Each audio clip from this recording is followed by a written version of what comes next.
Et coucou les voyageurs, aujourd'hui on vous emmène avec nous au Brest Van Life Festival. Où ça? À Saint-Malo. On est à Saint-Malo sur la cité d'Alette. Et on vous propose de venir avec nous pour découvrir des voyageurs comme nous et surtout de découvrir des véhicules en tout genre, du simple van en fourgon aménagé en passant par le gigantesque bus familial. Est-ce qu'on va changer de van?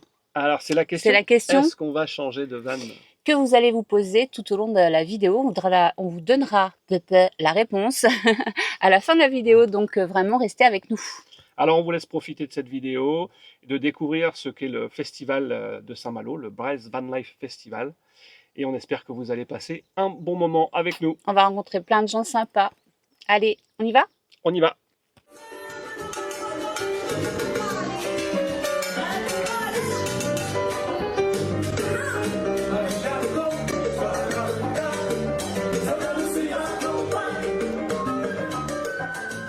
Alors, bienvenue à la Cité d'Alette, Van Life 2026. Vous avez tout le week-end les gâteaux à Ludo, le gâteau breton, le phare breton et le Queen Amman, les 3 gâteaux de la Bretagne. Différentes saveurs, du caramel beurre salé, de la framboise, le Queen Miam Miam et le phare breton. Et oui, ma chérie devient incontrôlable dès qu'elle voit des bijoux. Tu sais qu'on est venu voir des vannes à la base. Bonjour tout le monde. Ça c'est un petit stand. On est très content pour présenter notre collection d'artisanal de l'Inde. Donc j'ai une petite équipe en Inde qui fabrique tout ce que vous voyez ici. Et on est aujourd'hui à Festival de Van Life. Donc venez nous voir ici. Il fait beau et on profite ensemble. Vous m'imagineriez dans un véhicule tel que celui-là? Eh ben, moi, j'adore. J'achète.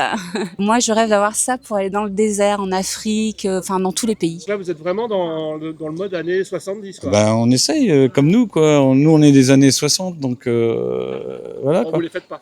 Ah, c'est gentil, ça. C'est gentil, ça. C'est gentil. Il n'y a pas d'âge pour la van life. Surtout pour ça. C'est fait pour les grands enfants. Vous l'avez depuis combien de temps? Ça fait 5-6 ans. Il y a eu des travaux dessus? Ben, on a fait des travaux, ouais. Un petit peu de travaux, puis le propriétaire d'avant aussi, il en a fait un petit peu, quoi. Vous nous faites On se plaint visiter? pas. Je vous en prie. Je vous en prie. On a le droit? Je sais pas. Super.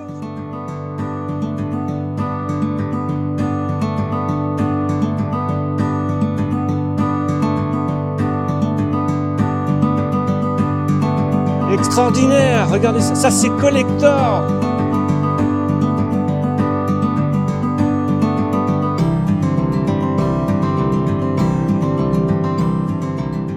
On attend juste l'apéro, parce que ça doit être l'heure de l'apéro.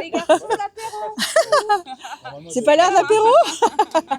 Voilà, la van life, c'est ça. C'est la terrasse. C'est salon. Ah, c'est pardon. C'est salon. C'est le petit salon. On passe au salon pour apéro et café.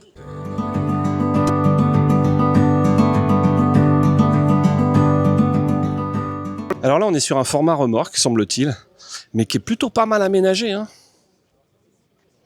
Sympa. Ouais, c'est sympa, t'as vu les couleurs, c'est chouette. Voilà. Donc là, on est sur l'opération douche, d'accord? Attends, on va se calmer déjà. Les coulisses sont montées, c'est déjà pas mal. Non mais oui, on y pensait à la douche extérieure. Ouais, donc ça, douche extérieure, vous allez pouvoir vous en servir à la fois en la mettant dans une bouteille d'eau, dans un bidon, dans un seau. Peu importe, puisque c'est tout petit, ça rentrera dans n'importe quel récipient. Une fois que c'est plié, ça rentre dedans. Donc, moi, je trouve ça C'est génial. formidable. Donc là, les amis, on est chez Tout pour Van. Ils sont à Verne-sur-Sèche, à côté de Rennes. Ils ont tout pour la van life. Comment ça marche? Vous expliquer comment ça fonctionne? Oui. Ah, bah alors, c'est pour faire pipi debout pour Ouais. les filles. Donc, on vient la glisser dans le pantalon et puis voilà. Et ça le petit coule, pipi, on règle bien l'inclinaison. Et puis voilà, on fait comme un pipi comme un garçon. Donc, dans le sac, dans son petit sac, on part en randonnée et on est libre. Très Voilà, bien. c'est la liberté. Magnifique, je connaissais pas. Vendu. Lou Tipeee, vous êtes basé On est où? basé à Combourg. Local de l'étape. Super. Très bien. Écoutez, On y va, chérie? allez. On le pique? Bon plaisir des yeux. Ouais, trop. Ah ouais. Mais nous, on a une entreprise à Dinan, à côté de Dinan. À Dinan. À Dinan. Off-road Counterparts. Et nous, en équipe, on évolue les véhicules tout terrain, donc Mais- pour sortir des chemins battus. Et justement, pour être pour aller dormir ailleurs et faire de la piste et En faire Afrique. de l'Afrique du Nord, Notre l'Afrique rêve. du Sud, Notre rêve. Ouais, notre toute rêve. l'Afrique si vous voulez. Même nous on a fait le tour d'Europe 2 fois, on a fait Excellent. l'Afrique du Nord, le Maroc.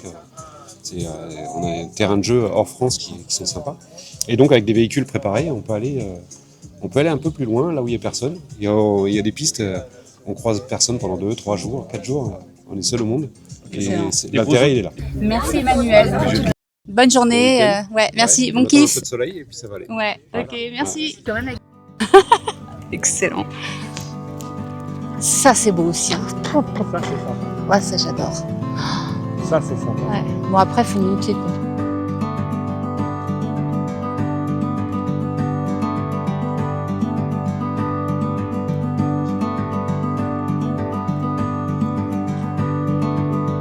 Qui reste en rade sur un parking parce qu'il y a un gentil message électronique qui dit que non, il ne faut pas démarrer, qu'il n'y a plus d'allée.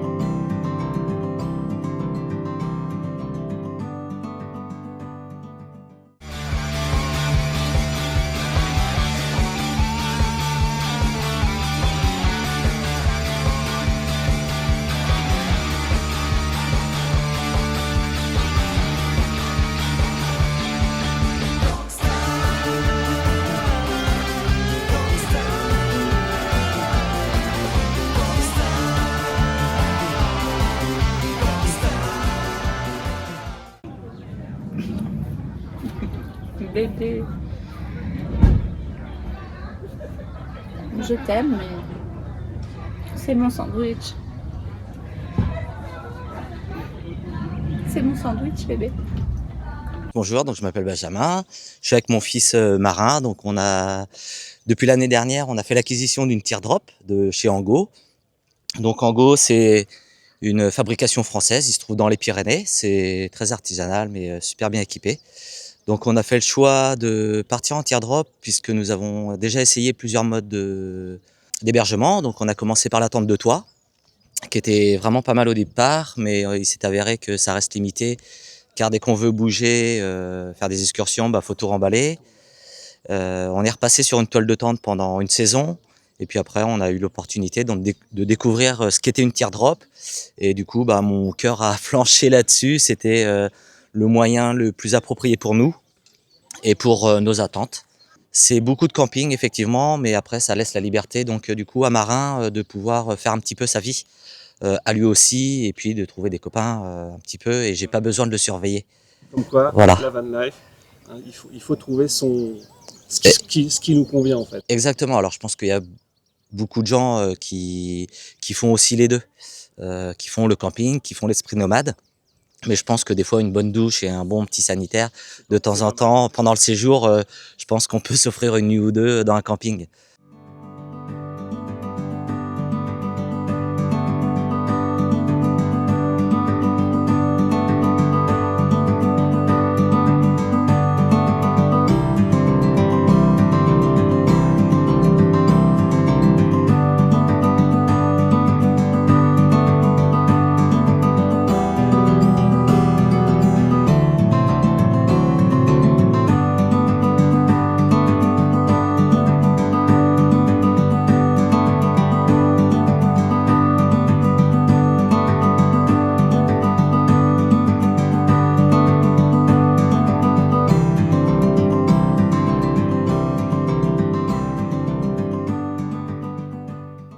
Donc nous, on est la famille Merlin-Brest Family.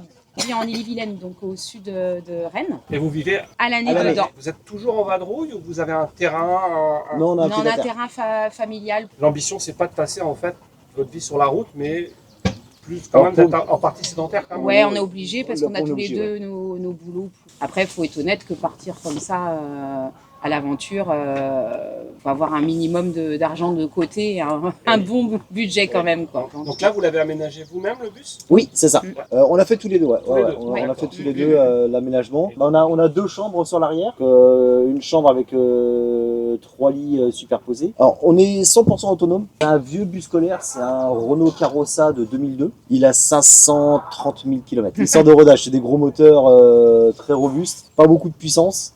Mais ils sont extrêmement robustes, il n'y a pas d'électronique, c'est vraiment de la mécanique à l'ancienne. C'est ça qui est bien. C'est pas partout. Bah bizarrement si. Où on veut aller, on arrive à... C'est intéressant comme sujet parce que... Ouais. Bah en fait c'est nos recherches, c'est les recherches qui diffèrent. On a pas mal d'applications, celle qu'on utilise le plus c'est Google Earth. On regarde là où on veut aller, on zoome, on voit si le bus peut rentrer, on met en vue 3D pour voir s'il y a des interdictions ou pas, et si on n'a pas, on y va.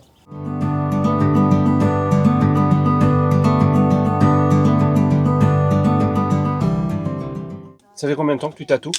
Je rentre dans ma 15e année. Tu tatoues que en van ou tu as un cabinet, si je puis dire? Alors, si tu veux, j'ai eu ce qu'on appelle un shop pendant une 15aine d'années sur Nantes et Saint-Nazaire. Les contraintes d'un studio qu'on peut connaître, etc., les frais, les rendez-vous qui s'annulent, etc. Donc je me suis dit, je vais partir en van aménagé, spécial tatou, pour aller au contact des gens. Je fais les festivals rassemblement de vannes, je fais les festivals de musique, je fais les guinguettes, je pars aussi sur les îles de Bretagne, où je vais tatouer dans les brasseries, les bars de pêcheurs. Ouais. Parce que c'est un univers que j'aime bien, en fait, l'univers maritime. Ouais.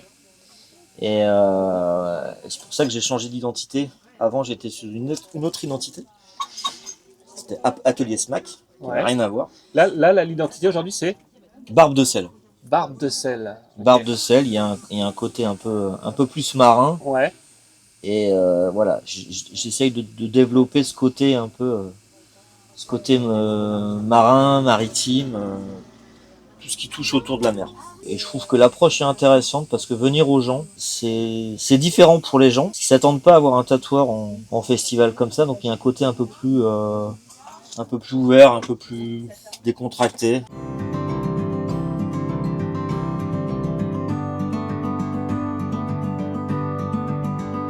Et voilà, le festival s'est terminé. J'espère que vous avez passé un super moment avec nous. Nous, on s'est vraiment régalé, c'était génial. On a passé un super moment, on a fait des rencontres juste géniales, avec des gens hyper bienveillants. On a vu des véhicules super sympas. Ouais, et donc on vous dit vraiment à l'année prochaine, on reviendra au Brest Festival. Salut! Suivez-nous! On n'oublie pas d'activer la petite cloche, de partager.